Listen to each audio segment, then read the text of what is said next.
Me llamo Carolyn Walker. Tengo 62 años. Soy maestra jubilada y viuda desde hace 7 años. Ahora vivo sola en una casa modesta llena de recuerdos, la mayoría de ellos moldeados por el amor que puse al criar a mi único hijo, David. Hace unos meses, les regalé a David y a su esposa Melanie una casa totalmente pagada, sin hipoteca ni deudas. Usé los ahorros de toda mi vida, me dije a mí misma que era un regalo de amor, una base para su creciente familia. Elegí los colores de la pintura, monté los muebles en mi garaje, incluso cosí las cortinas a mano. No era solo una casa, era una parte de mí. Así que, cuando recibí un mensaje de David esa mañana, me temblaron las manos de una manera que no había sentido desde el día que enterramos a su padre. La pantalla brilló con una simple frase. No nos acompañarás en el crucero familiar. Melanie prefiere que sea solo familia. Solo familia. Y de alguna manera, ya no formaba parte de eso. Me senté en mi cocina, rodeada por el aroma del café que aún no había probado, releyendo las palabras, tenía los dedos rígidos, fríos. Escribí una sola palabra. De acuerdo. Esa palabra lo transmitía todo. El dolor, la conmoción, la comprensión. Presioné, pero por dentro una voz gritaba. Así que era lo suficientemente buena para comprar tu casa, pero no lo suficientemente buena para sentarme a tu mesa, no lo suficientemente buena para viajar en tu crucero. Mi corazón latía con fuerza, pero mi rostro permanecía inmóvil, tranquilo, distante. Y en ese momento, algo dentro de mí se quebró. La parte que ponía excusas a los demás. La parte que se quedaba callada para mantener la paz. Esa parte se había ido. La luz de la mañana se movía lentamente por el suelo, tocando las sillas de la cocina que una vez había restaurado a mano. Las mismas sillas en las que David solía sentarse con sus rodillas raspadas y preguntas imposibles sobre las estrellas.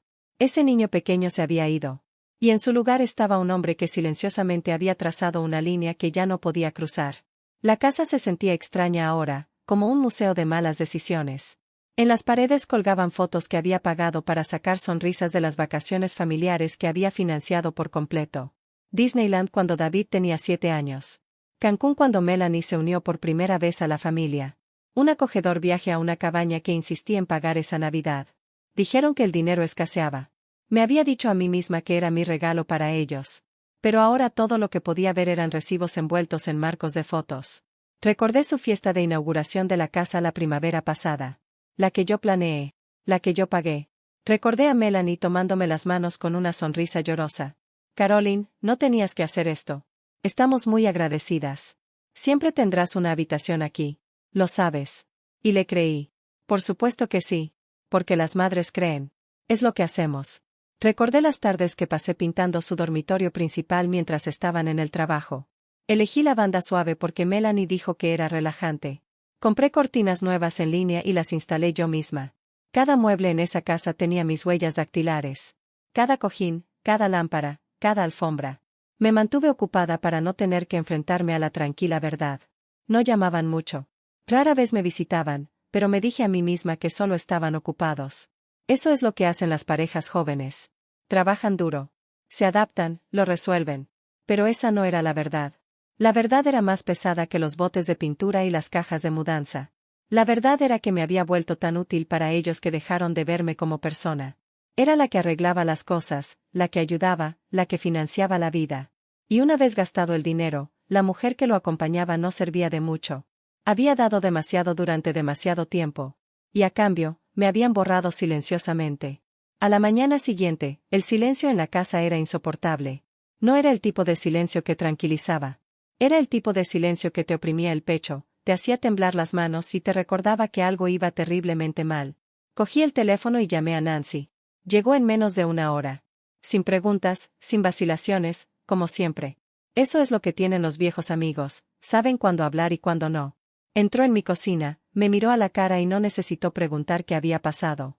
Dime, dijo con dulzura, dejando el bolso. Deslicé mi teléfono sobre la mesa para que pudiera leer el mensaje ella misma. Aprieto la mandíbula al leer. No habló de inmediato. Solo negó con la cabeza lentamente, como si hubiera esperado que llegara este momento. Han estado planeando esto, Caroline. Negué con la cabeza, con la voz más baja de lo que quería. Pensé, quizá fue solo Melanie. Quizá se le metió en la cabeza. Pero David, él no es así. Nancy me miró con esa mezcla de amor y verdad que solo una amiga de toda la vida puede ofrecer. Se inclinó sobre la mesa y tomó mi mano. Criaste a un buen chico, dijo. Pero también criaste a un chico que nunca tuvo que luchar, que siempre te hizo arreglar las cosas. Melanie lo vio en que podía convertirlo. Apart la morada. Te hices pequeña, Caroline. Y ahora te tratan como si pertenecieras allí. Sus palabras dolieron porque eran ciertas. Había sido útil tanto tiempo que olvidé cómo ser vista. Pero algo estaba cambiando y finalmente estaba lista para que me vieran de nuevo. Esa noche no pude dormir. Me quedé en la cama mirando al techo, con las palabras de Nguai resonando en mi mente. Habían estado planeando esto. A las 2:17 de la mañana, me levanté y fui a la cocina. El brillo de la pantalla de mi portátil iluminó la habitación mientras me sentaba, con los dedos sobre el teclado. Durante años, Melanie había manejado la mayoría de mis cuentas en línea. Es más fácil. Siempre me decía con esa voz melosa, no deberías preocuparte por estas cosas en la jubilación. Y yo le había creído. Quería creer que me estaba ayudando. Quería creer que todavía importaba. Pero esa noche, inicié sesión con una conciencia diferente. Así que, a primera vista, todo parecía estar bien. Mi cuenta corriente, mis ahorros, mi cuenta de jubilación, todo intacto. Nada saltaba a la vista. Pero así es como funciona, ¿no?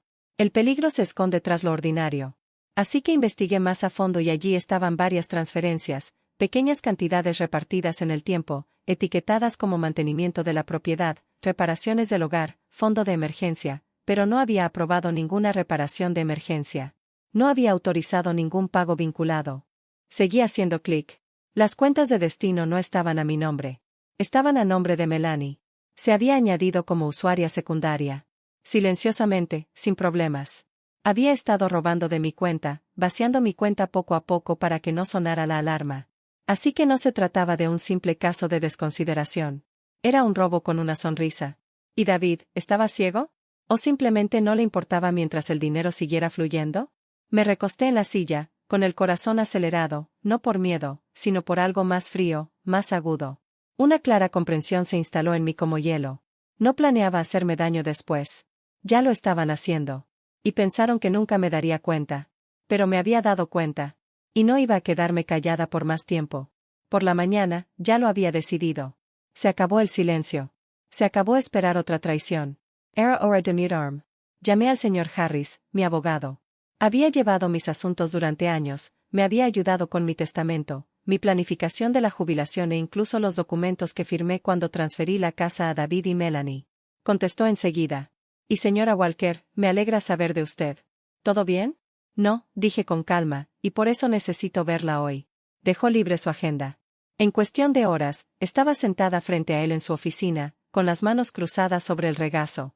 Quiero revertir la transferencia de la casa, le dije. Bloquear todas las cuentas.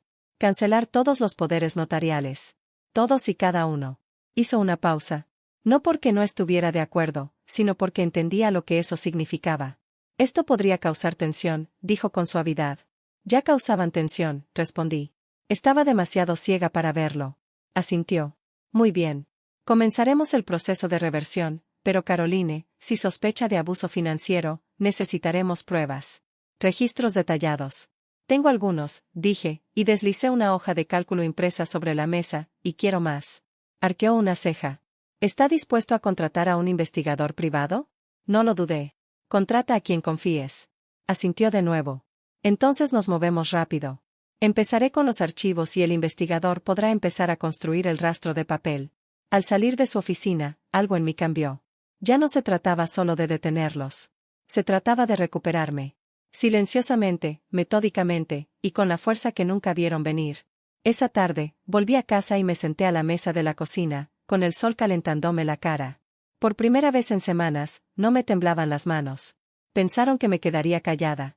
Pensaron que seguía siendo la mujer que firmaba todo lo que le ponían delante con una sonrisa educada. Pero esa mujer se había ido, y la que la reemplazó no tenía intención de ser borrada. A la mañana siguiente, encontré un sobre deslizado por debajo de mi puerta principal. Blanco, sencillo, familiar. Melanie siempre los usaba cuando me enviaba el papeleo que me había ayudado a organizar. Encima había una nota adhesiva amarilla con su letra curva. Solo firma cuando estés lista, mamá. Hará que todo sea más fácil mientras estamos fuera. No había oído abrirse la puerta principal, lo que significaba que probablemente habían enviado a alguien más, quizás antes de irse de crucero. Ya se habían ido, navegando por aguas azul zafiro, bebiendo cócteles y posando para fotos. Mientras tanto, este pequeño sobre esperaba en la encimera de mi cocina. La paciencia es una trampa. Lo abrí con cuidado. Los documentos dentro estaban mecanografiados profesionalmente, ordenados, precisos. A primera vista, parecían inofensivos. Actualizaciones de rutina, simplificaciones de patrimonio, autorizaciones domésticas. Pero al leer línea por línea, se me revolvió el estómago. Enterrado en la jerga legal había un nuevo poder notarial. Permanente, irrevocable. Le otorgaría a Melanie control total, no solo sobre mis finanzas, sino también sobre mi propiedad, mis decisiones médicas e incluso la autoridad para admitirme en centros de atención sin mi consentimiento. No esperaban que envejeciera ni que me debilitara. Se preparaban para quitármelo todo mientras aún estuviera viva. No se trataba de una herencia.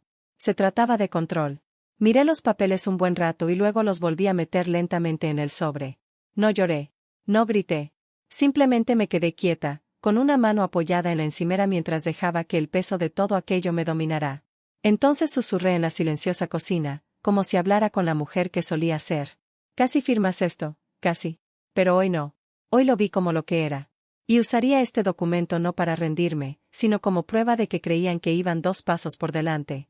Pero acababa de alcanzarlos y ya estaba cambiando el rumbo. Al mediodía, volví a la oficina del señor Harris. Esta vez no hubo charla intrascendente. Vio mi expresión y simplemente asintió. Intentaron pasar esto por debajo de mi puerta mientras estaban de crucero. Dije, entregando el sobre. Lo abrió lentamente, entrecerrando los ojos al leer la letra pequeña.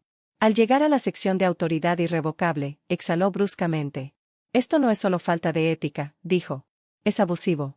Si hubiera firmado esto, respondí, podrían haber vendido mi casa, vaciado mis cuentas, incluso ingresado en un centro de atención, todo mientras me sonreía. Me miró con atención, esperando el pánico. Pero no lo hubo. Aceleremos, dije con firmeza. Su expresión cambió de respeto a preocupación. Ya tenemos casi toda la documentación preparada, dijo. La revocación de la escritura de la casa está presentada.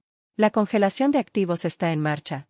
El investigador ha iniciado una auditoría financiera completa, pero después de ver esto, golpeó el sobre. Tomaremos medidas más enérgicas. Bloquearemos todas las cuentas. Nadie toca tus bienes sin tu firma. Asentí. Y una cosa más, añadió. Estamos redactando una cláusula de protección. Si intentan cualquier tipo de coerción legal, tendremos un cronograma completo de manipulación listo para presentar ante el tribunal. Me recosté en la silla, con la respiración tranquila y los hombros relajados. Por primera vez en años, no reaccionaba. Estaba construyendo. Y estaba construyendo algo que no verían hasta que se interpusiera entre nosotros como un muro.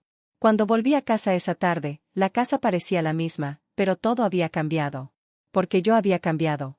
La mujer que una vez pagó todo con la esperanza de ser amada había sido reemplazada por otra. Alguien que había terminado de disculparse por sobrevivir. Alguien que finalmente comprendió que la paz no viene de ser aceptada. Viene de proteger tus límites y reconocer tu valor. Y ahora yo protegía ambas cosas. 4 días después, su crucero atracó. Ya estaba allí.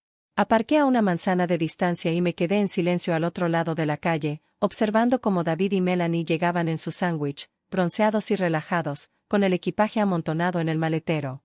Melanie salió primero, dando órdenes a gritos sobre programar la finalización de la hipoteca. David la seguía, revisando su teléfono, distante como siempre. Y entonces ambos se quedaron paralizados. 2 coches desconocidos estaban aparcados en la entrada. Una camioneta de mudanzas.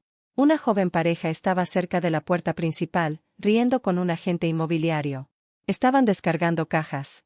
Tardaron un segundo en darse cuenta de lo que veían. David fue el primero en hablar. «Mamá». Su voz vaciló, confusa, incierta. El rostro de Melanie se tensó. «¿Qué pasa? ¿Quiénes son estas personas?» Di un paso adelante despacio y con calma. «Ya no tendrás que gestionar nada por mí», dije. El tono de Melanie se endureció. «¿Qué significa eso?» David miró a su alrededor con pánico. «¿Por qué hay gente en nuestra casa?» «No es tu casa», dije con calma. «Ya no». Melanie se acercó a mí, alzando la voz. «No puedes hacer esto. Estamos refinanciando. Tenemos contratos». Metí la mano en mi bolso y le di a David una carpeta. «Aquí están los únicos contratos que importan». La abrió con manos temblorosas, hojeando las páginas. Reversión de la casa, documentación de venta, auditoría financiera, copias de transacciones no autorizadas. Melanie le arrebató la carpeta, examinando los documentos como una mujer que se ahoga buscando una cuerda. Levantó la vista con los ojos encendidos. Nada de esto se sostendrá. Te estábamos ayudando. Te arrepentirás de esto. Le sostenían la mirada. ¿Te refieres a vaciar mis cuentas mientras me sonreías? ¿Sintiendo autoridad legal a mis espaldas? Poniendo mi casa como garantía mientras yo estaba sentada en la oscuridad. David susurró, no fue nuestra intención. Levant la mano. No, no pretendías que te atraparan. Se hizo un silencio, de esos que hieren más que los gritos. Entonces saqué una segunda carpeta y se la di a Melanie. Dentro había un expediente legal completo, cada firma falsificada, cada abuso financiero, cada táctica coercitiva. Si me llevan a juicio, dije con calma, esto se convierte en registro público. Se quedaron paralizados, pálidos, derrotados. Miré a David, mi hijo, y dije mis últimas palabras, yo era tu madre. Me convertiste en tu objetivo. Entonces me di la vuelta y me alejé. No more atroz. Conduje a casa despacio, el sol se ponía tras los tejados. Mi nuevo apartamento era modesto. Sin encimeras de mármol, sin muebles de alta gama, pero era mío. Totalmente mío. Dejé el teléfono boca abajo sobre la mesa, ignorando el último mensaje de David, una última súplica disfrazada de arrepentimiento. No me quedaba nada que dar. Y en ese vacío, encontré algo que no había sentido en años. Libertad. Pensaron que me derrumbaría sin ellos. Pero la verdad era que había estado sepultada bajo ellos demasiado tiempo. Callar no significa debilidad. Significa escuchar. Y ahora hablo solo por mí.